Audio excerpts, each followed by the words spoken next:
Bonjour et bienvenue dans cette revue de presse avec un homme libre à la une du Parisien aujourd'hui en France, qui montre l'une des premières photos de la libération de Serge Lazarevic.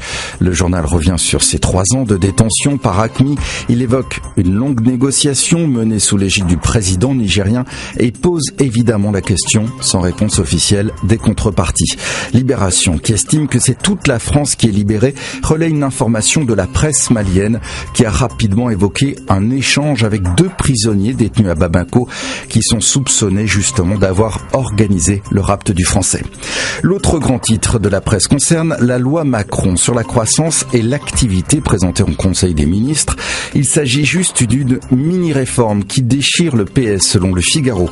L'humanité y voit au contraire une énorme vague libérale, un véritable tsunami qui risque de faire des dégâts.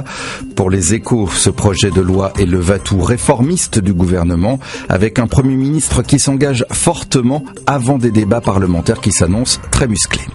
Et qui se cache derrière tout cela? Jacques Attali. Il est présenté comme l'autre président par Libération, l'inusable architecte de la politique sociale libérale de Nicolas Sarkozy puis de François Hollande. Le quotidien dresse un véritable catalogue des mesures prônées par l'ancien conseiller de François Mitterrand. Certaines sont passées comme l'auto-entrepreneuriat, d'autres sont en cours comme l'élargissement du travail du dimanche. Et ce n'est pas fini car Jacques Attali n'a visiblement pas dit son dernier mot. À la une de la Croix, la remise des prix Nobel aux 2 Français, Jean Tirole et Patrick Modiano, aujourd'hui à Stockholm, mais aussi en page intérieure, l'histoire douloureuse d'un père de famille en Irak. Ses 5 enfants hémophiles ont été victimes du sang contaminé, exporté à l'époque par l'Institut Mérieux.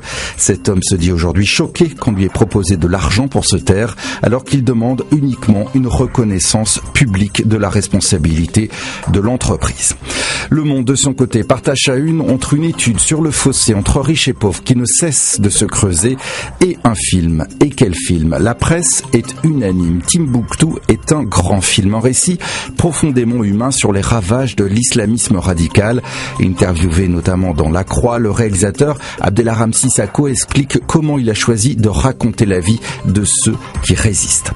Notre image du jour ressemble à une affiche, mais ce n'est pas du cinéma. Même si ces joueurs-là semblent parfois débarquer de la planète Mars, le PSG devra bien les affronter sur leur pelouse de Barcelone pour un spectacle qui s'annonce redoutable. C'est sur cette promesse que l'on se quitte. À demain.